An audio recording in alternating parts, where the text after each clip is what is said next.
మరి మనం చెడ్డవారై ఉండి కూడా మన పిల్లలకి ఏమిస్తున్నాం అంటండి? మంచి ఈవులనియ ఎరిగి ఉండగా పరలోకమందున మీ తండ్రి తన అడుగు వారికి అంతకంటే ఎంతో నిత్యముగా మంచి ఈవులను ఇచ్చును అని రాయబడింది. 2 పర్యాలు ఈ వచనాల్లో మంచి ఈవుల గురించి మాట్లాడుతున్నారు యేసు ప్రభువారు. మరి చెడ్డవారైనటువంటి మానవులే వారి పిల్లలకు మంచి ఈవులను ఇవ్వాలని అనుకున్నప్పుడు మంచివాడైనటువంటి దేవుడు అత్యధికంగా ఇంకా మంచి వాటిని ఇస్తాడని దైవ గ్రంథంలో సెలవిస్తుంది.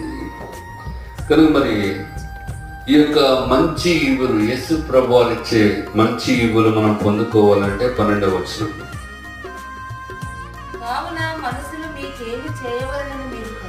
మనుషులు మీకేమి చేయవలనని మీరు కోరుదురో